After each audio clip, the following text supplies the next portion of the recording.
Hi అండి.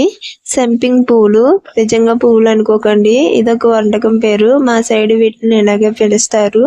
చిన్నపిల్లల నుంచి పెద్దవాళ్ళు కూడా ఇష్టంగా చాలా ఈజీగా వండుకునే ఐటమ్ అండి ఇది. ఎలా తయారు చేసుకోవాలో చెప్తాను చూడండి. వీడియో కనుక నచ్చినట్టయితే లైక్ చేసి సబ్స్క్రైబ్ చేయండి. ముందుగా ఒక బౌల్ తీసుకొని అందులోకి 2 కప్పుల గోధుమ పిండి వేసుకోండి. 1 spoon salt, 1 spoon baking soda, 2 స్పూన్లు మరిగించిన నూనె వేసుకోవాలి. వేసుకున్న తర్వాత వీటిని బాగా కలపాలి. పిండి అనేది ఏ విధంగా కలపాలంటే ఇలా ముద్దలుగా అవే విధంగా కలుపుకోవాలి. చూడండి ముద్దగా అవుతుంది కదా.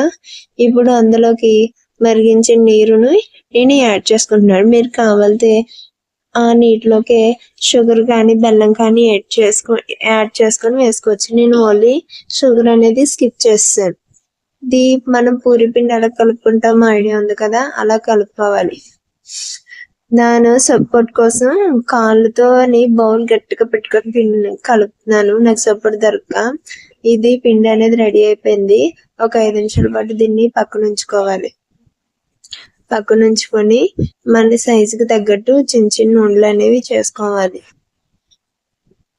వీడియో కనుక నచ్చినట్టయితే లైక్ చేసి సబ్స్క్రైబ్ చేయండి. ఇలాంటి మంచి వంటకాలు అలాగే చాలా సింపుల్ గా ఉండే రెసిపీస్ అనేవి మీకు పోస్ట్ చేస్తాను.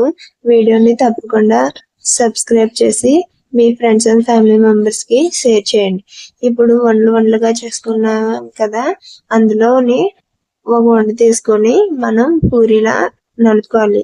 ఈ నలిపిన పూరి అనేది బాగా మెత్తగా బాగా పలుచగా ఉండకూడదు, అలానే బాగా మందంగా ఉండకూడదు, మీడియంలో ఉండాలి. నలిపిన పూరిని ఇలాగా నిలువుగా కోసుకోవాలి. పూర్తిగా వరకు కోయకూడదండి. ఆ ఎడ్జిన్ చిన్న గ్యాప్ వదిలేసి కోసుకోవాలి. కోసిన తర్వాత ఈ పూరిని ఇలాగా మడత పెట్టాలి. మీకు అర్థమవుతుందండి. 1-2 సార్లు అనేది నేను చెప్తాను చూడండి ఎలా మడత పెట్టిన తర్వాత ఆ ఎడ్జిని గట్టిగా ప్రెస్ చేయాలి. ఈ చివరిని కూడా గట్టిగా ప్రెస్ చేయాలి.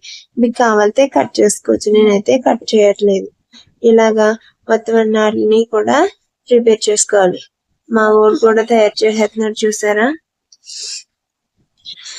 వీడియో కనుక నచ్చినట్టయితే లైక్ చేసి సబ్స్క్రైబ్ చేయండి. ఇంకోసారి చెప్తున్నాను చూడండి ఎలా మడత పెడుతున్నానో.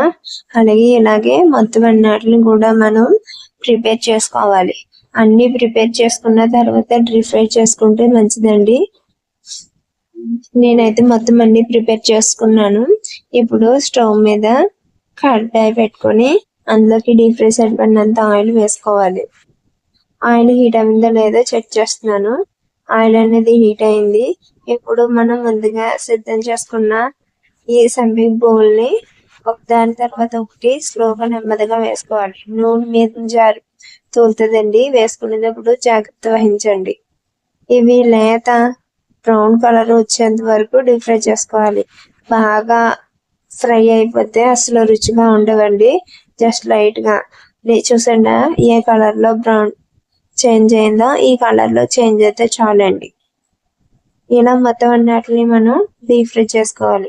ఇవి చిన్నపిల్లల నుంచి పెద్దవాళ్ళకి కూడా ఎంతో ఈజీగా అండ్ ఎంతో సింపుల్ గా వండుకుంటే వంటకం అండి. మీకు కనుక నచ్చితే ఒకసారి ఇంట్లో తయారు చేసుకొని మీ పిల్లలకి పెట్టండి. వీడియో కనుక నచ్చితే లైక్ చేసి సబ్స్క్రైబ్